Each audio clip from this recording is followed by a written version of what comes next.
Cause Before Symptom with your host, James Carner. Tonight we're going to be talking about more proof that Bitcoin was created by the Jesuits. Oh my God, stick around.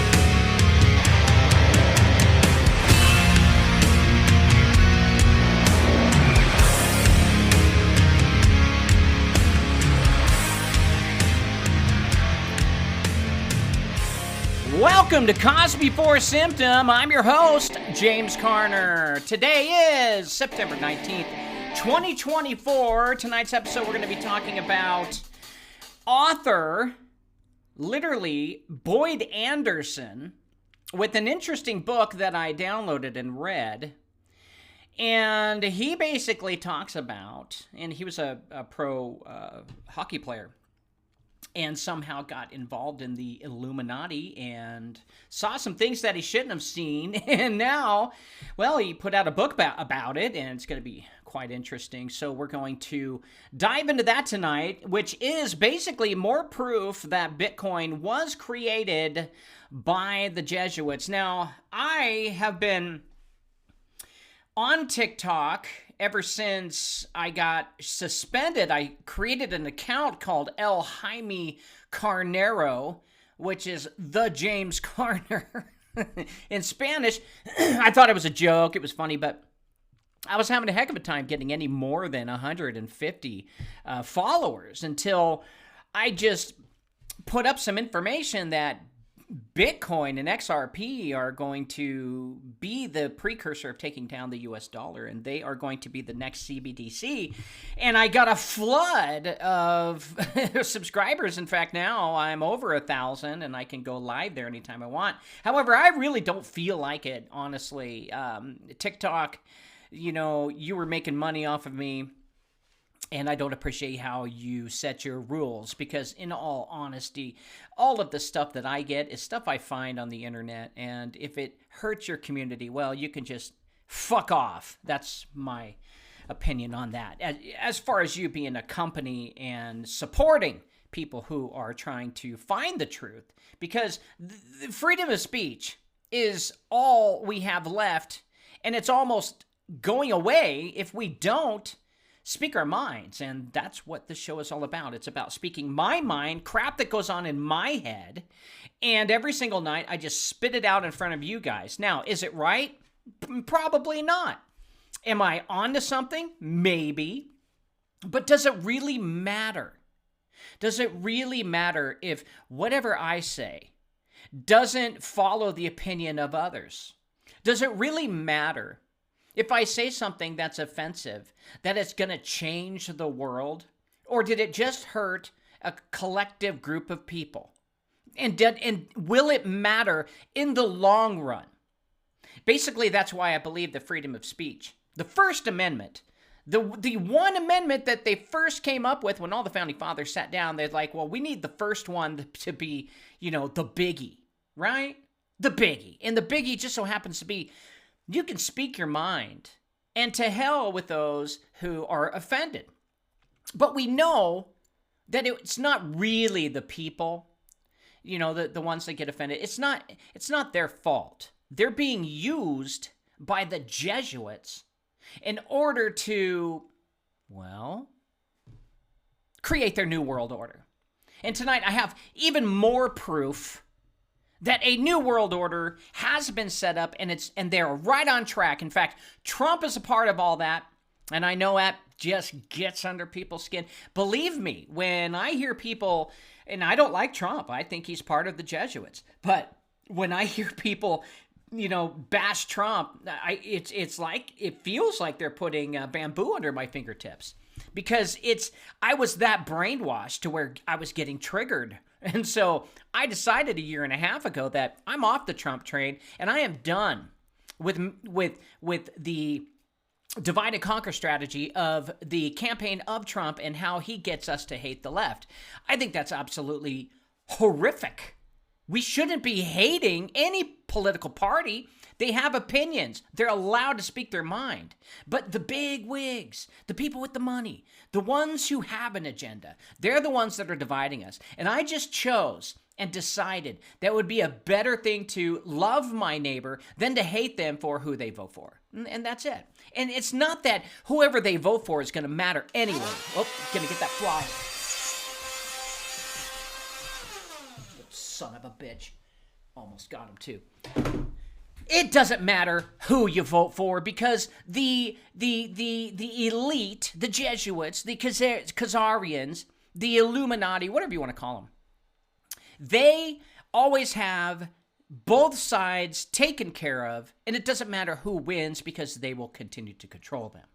And that's what this is all about. Trying to break this down and show you guys that we are being manipulated and stop hating on your neighbor because they view politics different than you do. And I got sick of, the Trump talking bad about people. At first I was all in it. I'm like, yeah, I mean, my Christianity went out the window, as he was hating on Rosie O'Donnell. I wasn't even thinking that what he's doing is he is providing an avenue for hate. And the left is right about that. They are absolutely right. Now, the left do it too, but that doesn't mean we have to. It's absolutely 100% divide and conquer bullshit. And I'm done. Especially with this fly. I'm gonna get it. I let him in one night. It was just so hot in here. I had to open the window and the lights were on. And these two flies got into the studio. And he was right behind me. He's literally just playing with me. There's two of them. And I will get one before the end of the show. All right, so let's get into it. More proof that Bitcoin was created by the Jesuits. So for the last 2 nights, I have been talking about XRP, Ripple, and the potential of a fraudulent plan by the Jesuits to replace the dollar with a digital one. Well, we know it's in play, right? And some of the stuff that I said probably isn't correct, but doesn't matter. At least I'm on the right path here, guys. But no, lots of people are trying to say that, oh, I'm just pushing fear porn and all this other crap. But the point is, even if I'm 10% right, listen to the 10%, discard the 90%. And this is the only way that my brain works, how I can break things down. I have to go study and understand certain things. And today I read a book. I'll tell you all about that book, and we will actually go through it step by step on what it's all about. Now, a listener recommended this book by Boyd Anderson, who happened to be at the right place at the right time to uncover the truth regarding the origin of Bitcoin, Ethereum, Monero, and ETC Classic, the blockchain, Kraken, Brexit, ISIS, and interest rate hikes by the Federal Reserve. Boyd wrote and released a book in September of 2017 called Under the Radar 537-555. Trumpets. That's the book name. Trumpets. Like Trump Pence. Pence and Trump. Trump Pence. Which he details in documentation that he inadvertently read written by the Jesuits documents to take over the world in stages using crypto. And they have been planning it just like I have been saying. Now, finding information on Boyd was not easy. I decided to download the book on Kindle, Amazon, and tried to copy the text and use AI to summarize the entire thing. I could only get one chapter copied, and then the X Kindle software or the Amazon software just would not let me. So I had to do a bunch of tricks. And finally, eventually, I was able to download the whole thing and get through it and then give you a full summary of it. Plus, other people's opinions on the book, what he was really trying to get to, and offer, if this is any evidence that, hey, the Jesuits are using Bitcoin as a control mechanism, and all of the people who are saying, oh, almost got it. And all of the people that are, God, it really makes me mad. All of the people that are saying that digital tokenization currency is the safest way to go. They're lying to themselves. They're lying to themselves. And I proved last night how easy it is to manipulate digital currency if you own the software. You can create backdoors, and you can do all kinds of things. And Ripple is on the edge of getting their foot in the door to track all of the derivatives market. And I'm telling you, that is going to change everything because they are going to know who's got money and who doesn't. Don't you? God. I'm just having a hell of a time with these fuckers. So that's it, right? Is that it? Yes, that is it. And people are just blindly following cryptocurrency thinking that this is going to get them rich. And that's exactly why they set it up this way, because they wanted to fool you into putting all of your money into crypto, and then they're going to crash it. And then after that, according to this book, they're going to crash gold down to $700. So they have plotted to get the people to go purchase gold. They've been using the Trump campaign and all the Trumpers to buy gold, buy gold, buy gold, and people are. And I'm telling you that they're going to crash it to $700, and there are going to be people who are going to sell like crazy, and all of that gold is going to be hoarded again right back into the Jesuits' pockets. It's simple things that they're doing, and yet we make it too complex, and they divide and conquer us, and they continue laughing at us for not seeing what they're doing. So this book, Trumpets, which he details documentation that he inadvertently read, written by the Jesuits to take over the world in the stages. Finding information on Boyd was not easy. So I downloaded his book, and we basically figured out a way to go through it. Now, I also have found information in forums discussing the book and what Boyd uncovered. This is the best of the information that I can get from Boyd. This is everything I could uncover, and I hope that it makes sense. Now, in summary of this book is as follows, okay? The summary of it.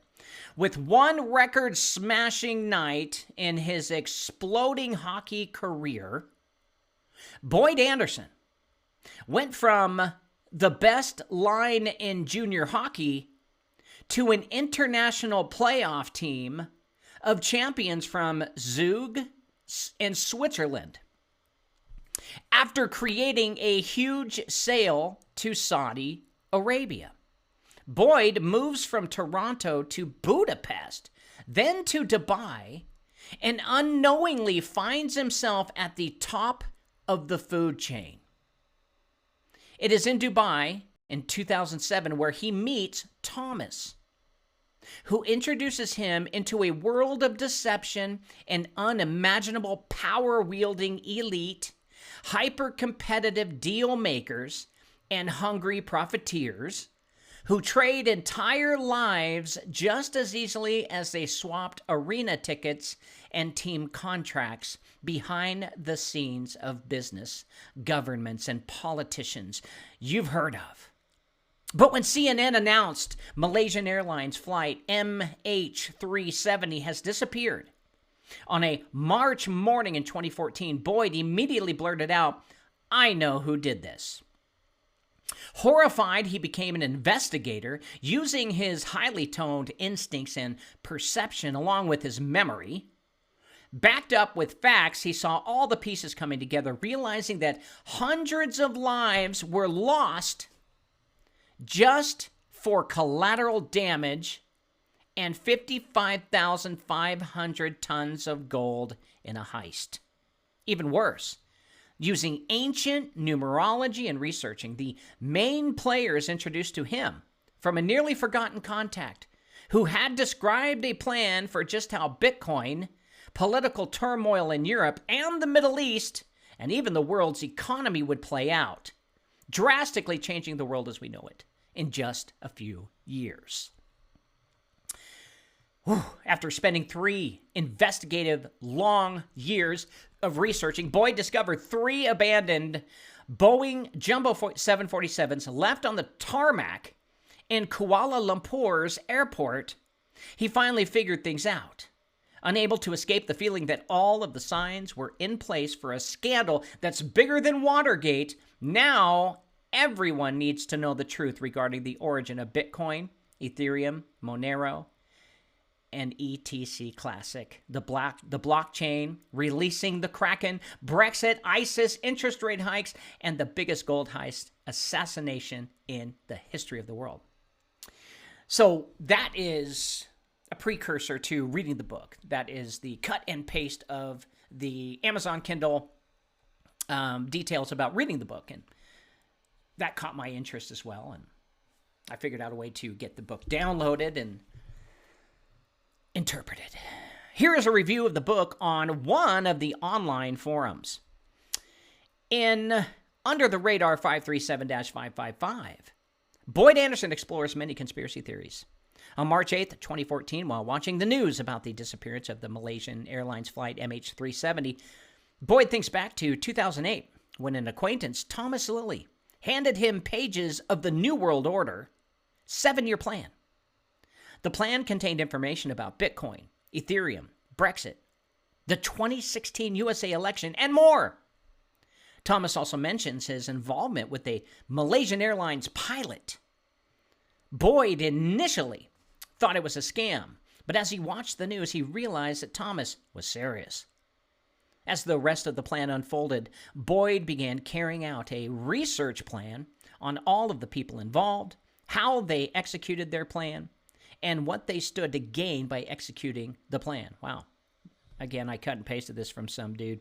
He says executing the plan a lot. He presents the product of his research in this book.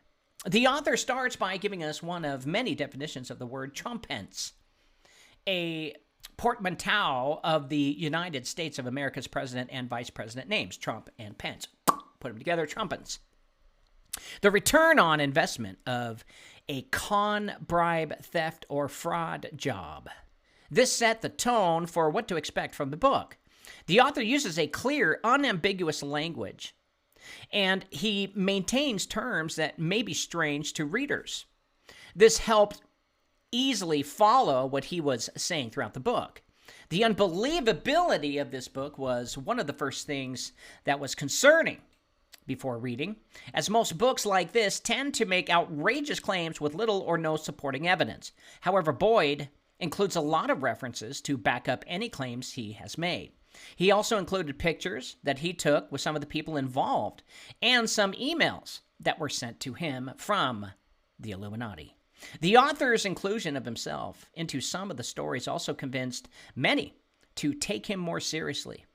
It felt as if he was an insider giving information to the readers as you're reading the book. Now, Boyd also talks about the involvement of several popular people and groups in executing the New World Order plan, including President Trump, President Putin, President Erdogan, the Illuminati, the Rothschild family, the Jesuits, the Swiss Jews, and the Bilderberg Group, among others. There were times when the readers that the names of the author included were just too much, and they even forgot a few of them because he throws a lot of information out there. But one thing the readers didn't like about his book was when the author tried to show the significance of certain numbers in history and the New World Order plan, like 666, 555, 17, and 777, basically going on the numbers play like Q was doing. Yeah, it gets really annoying, gematria and all that shit. While it was believable initially, it started to seem far-fetched as the author continued. For example, when showing the significance of the number 17, the author said that the Pentateuch contains 5,852 verses, or 17 times 7 times 7 times 7 times 7 times 7 times 7 verses. At this point, it felt like the author was trying to force things to make what he was saying more believable, and he didn't need to do so. Again, this is the opinion of one of the readers. Now, Under the Radar 537-555 is not well edited. I would agree with that. While the grammatical errors that the readers found were just minor errors and not difficult to navigate through, they occurred too frequently, as if he was in a quick hurry to finish that book. They missed definite articles that made up most of the errors. There were also times when the font suddenly changed, and I found that distracting. Yeah. Overall, many readers enjoyed reading Under the Radar 537-555. It really opened up many people's eyes to a lot of things that may be happening in the world today, and it was also a bit scary. Many people can imagine how much research Boyd must have put into making this book, and a lot of people appreciated his effort. The errors, though, listed earlier, ensure that many can't give this book the maximum rating, obviously, but oh my God, these stupid flies, man, I'm telling you, and they stop moving right when I start talking about them. It's like I'm onto something, and there's two flies. It's like it's almost as if I'm going nutso, and those are like, bot flies, like CIA bot flies. Just when I start talking about, then they show up, right? Oh my God. Oh man, I'm telling you. Maybe I'm just man, it's really difficult. Anyway, here we go. Ah, you little bastard. All right, getting back. The information the author presents and the way he presents the information prevents many readers from rating the book any lower. They would recommend this book to fans of conspiracy nonfiction. Some Christians and Jews may find some of the book's contents offensive. Yeah, he does say a couple words that it makes you go, what in the hell is he? Really offensive words. I don't get it, but apparently maybe he grew up that way. I have no idea, but I'm not going to mention the word. According to Boyd, in his book, The Gold, the New World Order, is to manipulate the price of gold, which is going to go down to the equivalent of $700 per ounce, to stabilize the yuan, or the won. George Soros' son, Alex, runs the New York Stock Exchange and is somehow involved with the International Monetary Fund. The whole push for buying gold is not for an investment at all, but to bankrupt Americans with his trick as they crash the gold. The book Under the Radar's 537-555 by Boyd Anderson delves into a combination of personal anecdotes, conspiracies, and global events, particularly related to financial schemes, politics, and technology. Anderson reflects on his career in hockey, achieving personal records, and his transition into various business ventures, including real estate, technology, and biofeedback. Key themes in the book include Anderson's interaction with powerful figures involved in controversial and often secretive dealings. The narrative spans historical evidence like the disappearance of Malaysia airline flight MH370, connections to cryptocurrencies such as Bitcoin, blockchain technology, and conspiracies involving global finance. The author frequently ties personal milestones such as his hockey achievements to numerological significance, notably focusing on numbers like 5307. The book features references to shadowy figures, corporate manipulation, and global financial networks, weaving together events like Brexit, the rise of Bitcoin, and political machinations. Now, I downloaded the book and I read it, and right after this commercial, we're going to talk about the highlights, okay? And here we go. When the Roaring 20s, while everyone was talking about prohibition, Standard Oil quietly changed to modern medicine from plants to synthetics made from crude oil. It sounded harmless because it was just a byproduct of oil, but pharmaceuticals just blew up because oil was cheap and everywhere. Unfortunately, the Depression and the Spanish flu outbreak diverted attention from studying crude oil, synthetics, and the human body, basically to determine if it was safe for consumption. Big Oil was able to suppress such research and build an empire where 95% of all medicine we take now is derived from crude oil. Now, studies have shown that crude oil is not only in medicine, but in our shampoo, deodorants, dishwashing detergents, and water bottles, creating what would appear to be modern diseases that cross the stomach-brain barrier. Diseases that never existed before, like Alzheimer's, dementia, Parkinson's, and autism, where scientists have actually found links to synthetic oil, not including geoengineering, where organizations are actually using heavy metals to control the weather that is in our soil and food. I wanted to find a way to reverse those effects of industrialism and turn back time to where oil wasn't a part of our bodies anymore. My team created the Elite Potion, a supplemental product that binds to heavy metals and kills parasites that our bodies used to break down and dispose of. Whimsy Worm Wash works to kill microscopic parasites that escape into our bloodstream. Our Nickel Nixer Elixir formula binds to nano-heavy metal particulates and the parasite debris, flushing them out of the body like it used to. Unfortunately, with the fourth industrial revolution coming, humans have to adapt to silicon, oil, and heavy metals in order to merge with machines. And I wanted a product for myself to stop the effects of this, so basically I can live longer and feel better. I've been using it for months now, and I feel like I'm in my 20s again. It's true. It really works. I don't know how else to sell it. But we're working on that. All right, so let's get into the book, okay? Let's get into chapter 1. So I downloaded it, I read it, and here are the highlights, and this is what I find intriguing. So chapter 1, this chapter basically recalls Boyd Anderson's incredible hockey performances in 72 and 73, where he sets 3 records, including scoring 5 goals in 3 minutes and 7 seconds. He reflects on how the number 5307 became significant to him, like it's his favorite number or something. The chapter also introduces Anderson's realization about the disappearance of Malaysian Airlines flight MH370, hinting at a connection with gold heists. Now, according to him, this is a nonfiction book about a conspiracy theory involving financial crimes, political figures, and religious organizations. So here's the breakdown of chapter 1. The author, Boyd Anderson, was a hockey player who scored 5 goals in 3 minutes and 7 seconds during a game in 72. He really talked a lot about how great he was.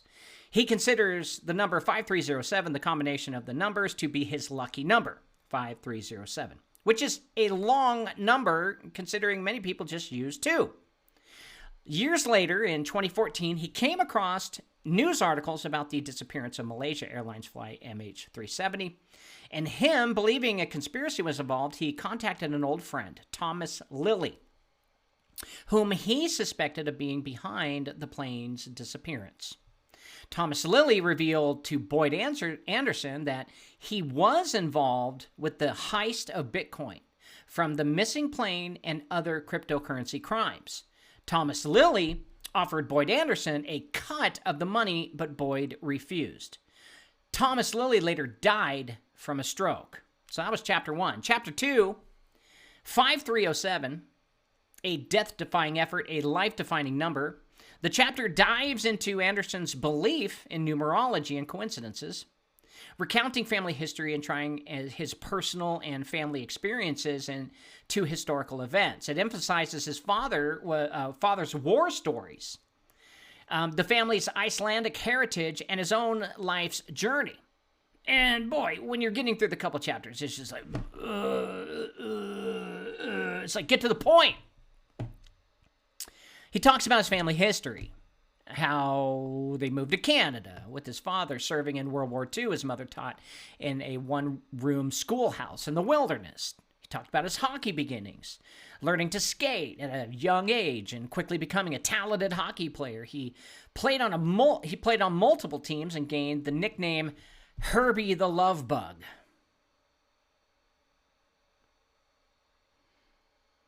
Princeton scholarship. At 16, he was offered a fully paid hockey scholarship to Princeton University, but was disqualified after playing in the WHL. And he talked about the significance of the number 5307, which holds personal significance for Boyd, representing his incredible hockey achievement of scoring 5 goals in 3 minutes and 7 seconds. Chapter 3, the summary of the hockey star to biofeedback czar. This chapter details Boyd Anderson's transition from a successful hockey player to a businessman involved in biofeedback technology. He details transitioning from a successful hockey career to venturing into biofeedback technology. He recounts his encounters with Arab doctors, including his experiences with Life Systems, a diagnostic device that reveals personal insights. He touches on his business dealings and meetings with Middle Eastern leaders. He also talks again about his international hockey career after his record-breaking performance and his career taking him to international teams in Switzerland and Saudi Arabia. Talks about meeting Thomas Lilly in Dubai. He meets him, who introduces him to a world high-stakes deals and power brokers. And then he gets into the biofeedback venture. He becomes involved in a biofeedback technology company focusing on improving athletes' performance. And then he uncovers a conspiracy. He starts to suspect that Thomas is involved in something more sinister, realizing the disappearance of Malaysian Airlines flight MH370 may be connected to a larger conspiracy. And the chapter establishes the foundation for Boyd's future involvement in the world of international business and introduces the character of Thomas Lilly, who will play a significant role in the unfolding events. Chapter 4, Thomas will chew you up and spit you out. Apparently, you mess with Thomas Lilly, you get the horns. The chapter delves deep into Boyd's relationship with Thomas Lilly and growing suspicions about Lilly's involvement in criminal activities. Apparently, Boyd Anderson wasn't a criminal, and he really wanted to expose this stuff. Anderson describes his work with a shadowy figure named Thomas, who he claims introduced him to international financial schemes of gold sales, selling gold. The chapter highlights Anderson's involvement with fraudulent ventures in Dubai, his insights into secretive global dealings, and warnings he received from colleagues. Thomas's warning was about the dangers of getting involved in their world, saying Thomas will chew you up and spit you out. The shady dealings, Boyd becomes increasingly aware of Thomas's connections to shady characters and illegal activities, including drug trafficking and human smuggling. Sounds familiar? And conspiracy theories, Boyd begins to believe that Thomas is part of a larger conspiracy involving powerful individuals and organizations, namely the Jesuits. And of course, he has growing concern as Boyd's knowledge of Thomas's activities grow. He becomes increasingly concerned for his own safety and the safety of those around him. Death threats. So that chapter 4, basically highlights the dark side of Thomas Lilly and the potential dangers that Boyd faces as he becomes entangled in his world. Chapter 5, it's called Flickering on the Prison Lights. The chapter focuses on Boyd Anderson's involvement in the LED lighting business and his connection to Thomas Lilly. So they were making money selling LED lights. That's when, back then, they were hot off the market. Not as cheap as they are today. This chapter reflects on Anderson's experience in the LED lighting business, from its challenges to personal anecdotes about business growth. It also provides a glimpse of Anderson's personal life, including his relationship to his friend Ron Greschner. The LED lighting business, Boyd starts a company specializing in them. The Thomas Lilly connections, well, Boyd secures contracts for his LED lighting products in various institutions, including prisons. So LEDs in prisons. And then more suspicions about Thomas come about as Thomas's involvement in criminal activity deepens as he discovers connections between Thomas and the prison officials he is working with. And, of course, he was starting to worry about his personal danger. Boyd realizes that association with Thomas could put him in danger, especially as he uncovers more information about his shady dealings. The chapter highlights Boyd's entrepreneur endeavors and further reinforces his concerns about Thomas Lilly's involvement in illegal activities. Chapter 6 focuses on Anderson's quest to uncover the true identity of Thomas Lilly. While he suspects to be deeply involved in covert financial operations and Bitcoin development, he delves into Lilly's connections to various high-profile conspiracies and shares the discovery of his alias, Germain Grisez, or Grisez, a philosophy professor linked to secretive international activities. The chapter continues that the disappearance of the Malaysian Airlines flight MH370 was a hoax to cover up a large-scale gold heist and assassination plot. And here are the key points of this chapter 6. The author believes the plane was not really lost, but landed in Banda Aceh, Indonesia. There it unloaded 2 tons of gold smuggled from a U.S. military base in Thailand and loaded medical equipment. The author claims the plane then flew to Kazakhstan. Oh, Kazakhstan. Where the dead bodies on board were drained of blood for a ritual sacrifice. 239 passengers plus 2 crew equals 241 divisible by 3. Remember, he's a gematria numbers guy, all right? A decoy plane, the MH17, then flew to Australia with the gold and later crashed in Ukraine to divert attention. Kazakhstan is where they have that huge building for 200 fallen angels. No joke. And Ukraine is part of this whole thing. So, this isn't just, I don't know. It's a trippy book. That's all I have to say. The decoy plane, MH17, then flew to Australia with the gold and later crashed in Ukraine to divert attention. The authors believes 3 abandoned Boeing 747s were used to transport the remaining gold, 55,500 tons, or 555, over several months. The chapter mentions various pieces of circumstantial evidence, including plane specifications, news reports, and satellite imagery. He paints a picture, and he does give facts. At least facts that he believes are facts. Chapter 7 talks about Boyd Anderson's details of conspiracy theories about Malaysia Airlines flight MH370. He goes even into a deeper dive. The theory suggests that the plane was not lost at all at sea, but rather stolen and used for a complex gold heist. Anderson claims to unravel the mystery behind the disappearance of Malaysian airline flight MH370, connecting it to the massive gold heist and the deaths of passengers tied to Freescale Semiconductor. He lays out, it's a company, Freescale Semiconductor. He lays out the detailed timeline of events leading up to the tragedy, emphasizing numerology and covert operations. Here are some of the key points from this chapter, Chapter 7. Boyd Anderson, former hockey player, reconnected with Thomas Lilly in 2014. Thomas told Boyd that he was involved in the disappearance of the flight and that the plane was carrying 55,500 tons of gold. Now, 55,500 tons of gold. That's a lot.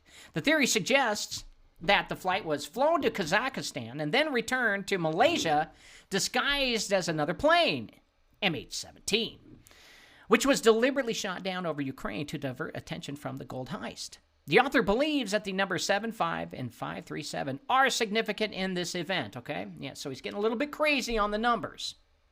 It is important to note that this is a conspiracy theory, according to him.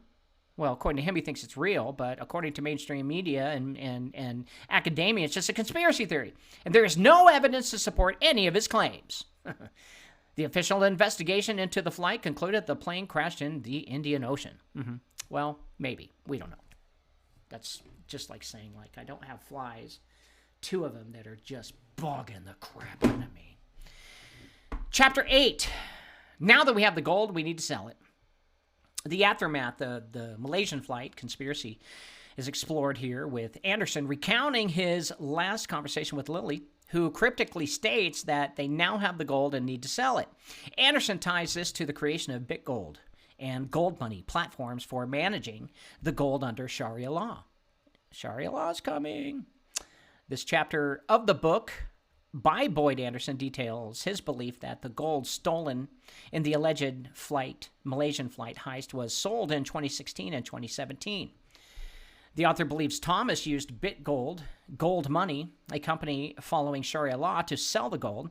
The stock market crash in 2016 supposedly helped to raise gold prices, making the sale more profitable.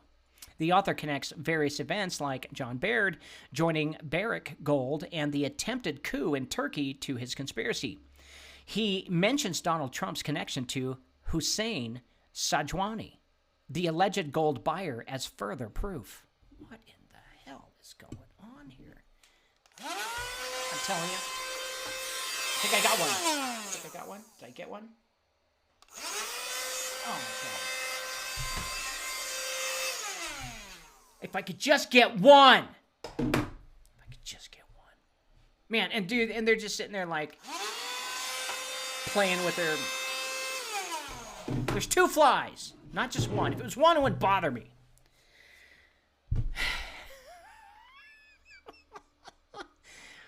Anyway. So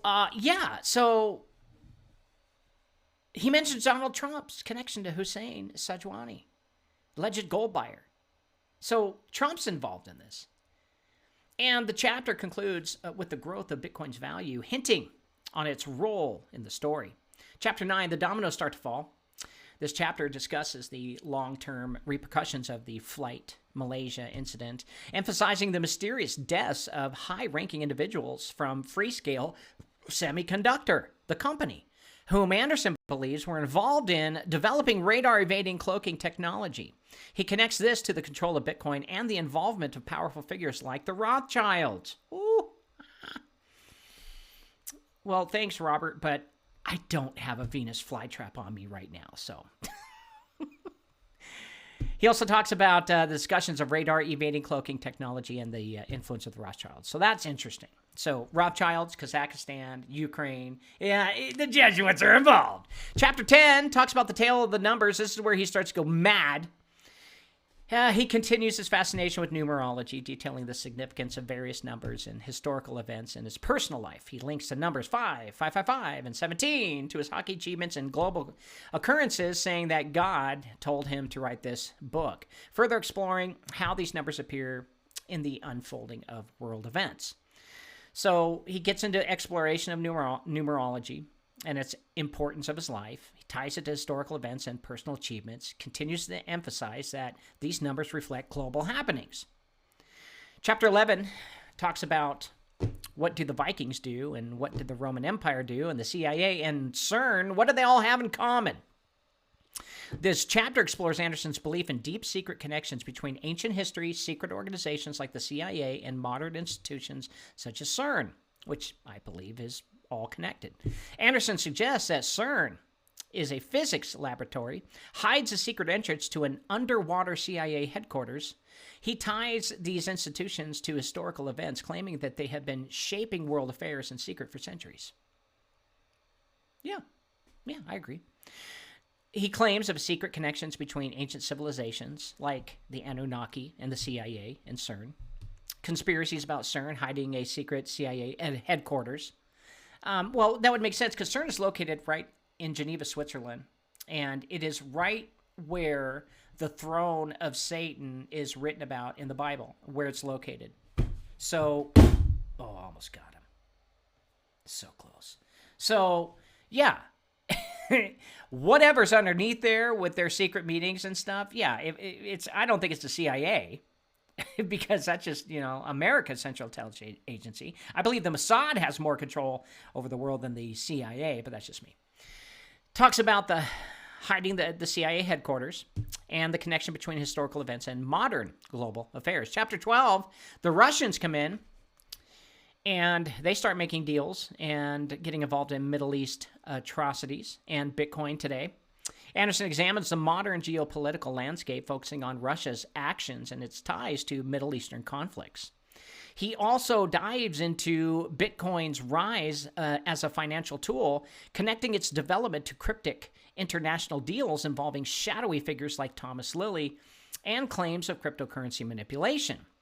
He focuses on Russian geopolitical moves and Middle Eastern conflicts, while Bitcoin's rise as a financial tool and its manipulating by the elites. He ties to secret financial networks, etc., and puts it all together pretty nicely, I think. Chapter 13, he starts talking about the Jesuit Pope and the dead pools. This chapter discusses Anderson's conspiracy theories around the election of the first Jesuit Pope, Pope Francis. He links the Jesuit order to hidden agendas with global politics, suggesting that the organization secretly influences world events. The dead pools refer to powerful individuals who have died under mysterious circumstances, which Anderson believes are tied to larger conspiracies. He explores Pope Francis's role as the first Jesuit Pope. He claims that the Jesuit order secretly controls global politics, and he discusses the mystery deaths among powerful individuals, which he calls dead pools. Chapter 14, he gets into fake news and the Feast of Trumpets, or trumpets.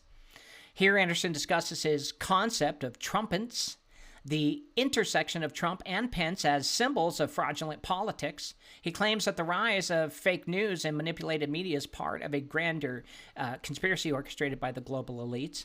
Anderson weaves biblical references with modern political events such as the Feast of Trumpets to support his theories. Obviously, he was reading Jonathan Cahn's stuff. Okay? Ed Genova says, sounds like the Titanic sinking conspiracy theory in 1912. You're right. It does. I think that he was involved in something that was involved with those same people, same organization. Chapter 15, releasing the Kraken, Donald Trump in Dubai, the Aga Khan, Canada, Sharia law, and the Thomas fire. This gets into some serious stuff. The final chapter focuses on multiple global issues. Anderson brings up the release the Kraken meme, cryptocurrency manipulation, and Donald Trump's business dealings in Dubai. For example, Donald Trump's attorney, remember everyone fell in love with her when she tried to represent him? And remember when she said she's going to release the Kraken? Well, the Kraken is a software that manipulates the markets, and she was literally working with Donald Trump to make money off of that. So the final chapter focuses on the multiple global issues and releasing the Kraken, the meme, the cryptocurrency manipulation, and Donald Trump's business dealings in Dubai. He also discusses Sharia law, which ties to global finance and connects various natural disasters such as the Thomas fire to his overarching narrative of global manipulation. He discusses cryptocurrency manipulation, which was releasing the Kraken, Donald Trump's business in Dubai and Sharia law connections, and his ties to natural disasters like the Thomas fire and global conspiracies. In the context of Under the Radar 537555, Deadpools refer to powerful individuals or influential figures who have died under mysterious or suspicious circumstances, kind of like George Bush Sr. or John McCain, right? Boyd suggests that these deaths are part of a larger global conspiracy and manipulations by secret elites. The term implies that these individual deaths are not coincidental, but rather orchestrated to maintain control over geopolitical or financial events. Also, the Queen dying too. Outside of the book, Deadpool can also refer to informal betting games where participants predict which famous people will die in a given period. However, in Anderson's narrative, it is more closely tied to conspiracy theories involving elite manipulation and cover-ups. Whew. Lots of information. Really good book to read. I would recommend it. You can actually download it for free on Amazon if you sign up to their 3-month free deal. And I signed up, downloaded it for free, and then I unsigned myself off of the Amazon free deal. So to sum up, whether Boyd Anderson is lying or not is irrelevant. It's irrelevant. It doesn't matter, okay? Logic points to motive. So what's the motive? What are his motives to write a book all about himself and how such a great hockey player he was that accidentally ran into a bunch of shady people? He isn't making any money off of this book. He hasn't sold that many copies. And what are his motives to expose the Jesuits anyway? And the New World Order plan? And the smart cities that he talks about as well? If he was just an ordinary guy, he would see something beyond disgusting and try to do something about it. That's what I think he is, just an ordinary guy, and he's also a Christian, and he's trying to follow Christian principles, which it states in the Bible to expose evil. Right? Think about it. Like what I do. That's what I'm trying to do while I'm trying to kill flies. Oh, I want to kill them. But if he was lying, he hasn't gained much at all. His book hasn't sold at all. You could buy him at dime stores. Oh my God. Are you not seeing these flies? Because I'm seeing them. There's 2 of them. Going mad. if he was a plant by the Secret Service to put out misinformation, he did a shitty job. The book is full of typos and grammatical errors. It's hard to read it. But the names that he drops and the connections really seem to make sense. But I don't think it was a plant because it doesn't appear that the CIA or the NSA or any of them are pumping money into getting this book out to steer people in the wrong direction. And believe me, when you Google his name, you don't find it. You have to Google that with some of the key words like crypto. You won't find him anywhere. You'll find more of his name on Yandex, the Russian Google, than you do in America. Now, if he was a plant by the Secret Service to put misinformation out there, they didn't market him at all because his information is very hard to find. Boyd has been on Project Camelot, and he's been on SGT Report, along with a few other smaller truther podcasts, and that's it. If the simplest explanation tends to be the correct one, then he's telling the truth, and his story isn't making any headway. I, for one, honestly, I believe him after reading his book and analyzing his testimony. He just happened to come across a group of bad people who trusted he would not say anything, and he ended up becoming a whistleblower, giving us yet another clue as to what the Jesuits are trying to do and plan in the years to come. If you're looking for a publication that delivers honest takes and critical insights into the issues of our day, then look no further than The Flame Paper. The Flame Paper is written for the people, by the people, who aren't afraid to challenge a mainstream narrative, be it healthcare, voter fraud, political correctness, or even the one world government. The Flame is full of timely articles, reports, and expert advice written by freedom-loving, truth-telling experts, journalists, and concerned citizens. To subscribe, go to theflameusa.com. That's been Cause Before Symptom. I'm your host, James Carner. Short show tonight. Thank you for your time. Thank you for your love and your patience while I do the show. I really appreciate it. I may go gold mining this weekend. That means our good friend Urban will take over for me. That is if my son will calm down. If you are like me, you will do me a big favor. You will love your neighbor and love it. Yeah, but love your neighbor, guys. Anyway, love you guys, and we'll see you tomorrow with another show. We'll see you soon. Bye.